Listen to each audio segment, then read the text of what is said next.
You have chapter 2 पढ़ना है, ठीक है, 10th का साइंस का केमिस्ट्री का, जिसका मानना हो एसिड बेसिस एंड सॉल्ट्स। तो इसका समराइजेशन पढ़ने वाले हैं। और पूरा वीडियो चाहिए तो यार कमेंट करो, सब्सक्राइब करो सर, तभी आएगा, नहीं तो अभी ये लोग देखते नहीं ज़्यादा, काहे को मैं 5 घंटे का वीडियो अपलोड करूँ।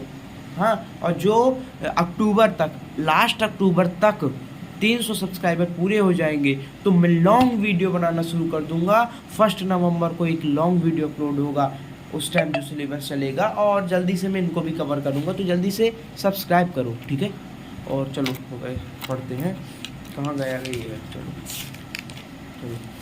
व्हाट यू हैव लर्नड, आपने क्या सीखा। और ये चैप्टर पढ़ने के पहले भी ऐसा हो सकता है कि रिकेप में आप सुन लो तो ज़्यादा मज़ा आता है चैप्टर पढ़ने की, ठीक है।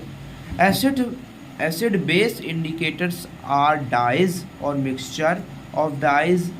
विच are used to indicate the presence of acids and bases, जो उनको इंडिकेट करते हैं कि ये एसिड है कि बेसिक है, जो इंडिकेटर होते हैं वो जो इंडिकेट करते हैं कि एसिड्स है बेसिस है, और वो हो सकते हैं डाइज हो सकते हैं, फिर मिक्सचर ऑफ डाइज हो सकते हैं, और इंडिकेट करते हैं कि वो है कि नहीं है, क्या है वही।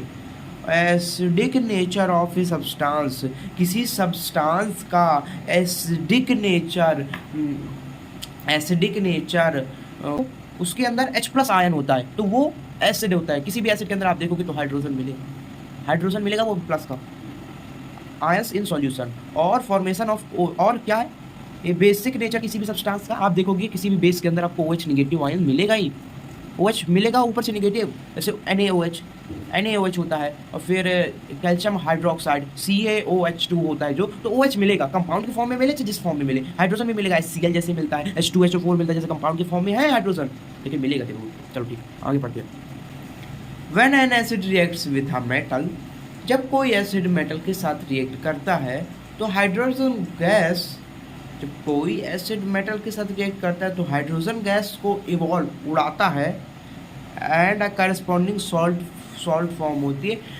एसिड एंड मेटल की रिएक्शन करवाते हो तो मेटल जो होता है वो मेटल होता है, वो दोनों मिल जाते हैं, मेटल एंड नॉन मेटल,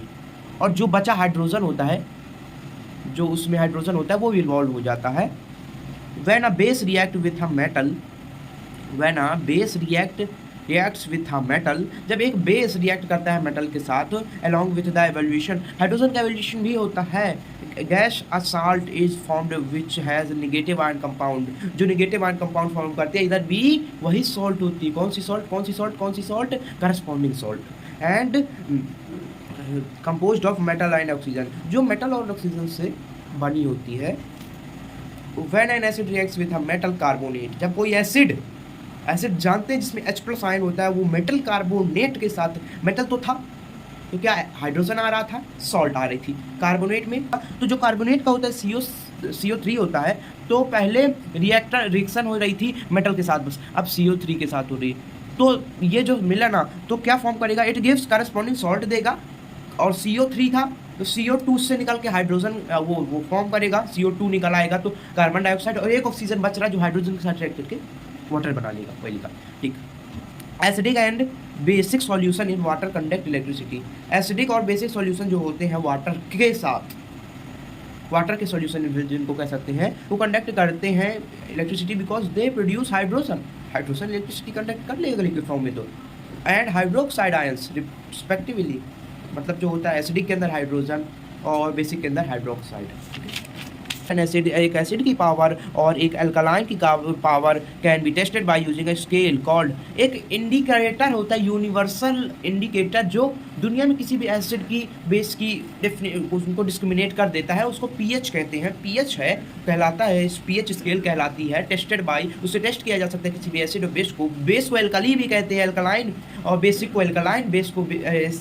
को एल्कली भी कहते हैं। और स्केल इसकी क्या होती है, 0 से 14 के बीच में, 0 to 14 के बीच में रहती है, which gives the measure of hydrogen ion concentrated in a solution, hydrogen ion को भी कंसंट्रेशन बताया गया है सॉल्यूशन में। अच्छा देखो आगे क्या लिखा मैं बता देता हूँ, जो न्यूट्रल सॉल्यूशन होता है उस 7 में जो बिल्कुल न्यूट्रल होता है वही सॉल्ट कहलाता है, लेस थोड़ा इधर उधर हो जाता है, बाकी सॉल्ट उधर का ही होता है, हाई सॉल्ट होगी, पावरफुल सॉल्ट होगी, एसिडिक सॉल्ट होगी तो थोड़ा 7 से थोड़ी कम होगी, बेसिक सॉल्ट होगी तो थोड़ी ज़्यादा होगी बस। और एग्जैक्टली 7 में भी neutral solution pH called neutral कहलाता है, विच वाइल एन एसिडिक सॉल्यूशन 7 के नीचे एसिडिक, जितना नीचे जाओगे उतना पावरफुल एसिड, और 7 के ऊपर बेस, जितना ऊपर जाओगे उतना powerful base. Mixing concentrated acids और बेस,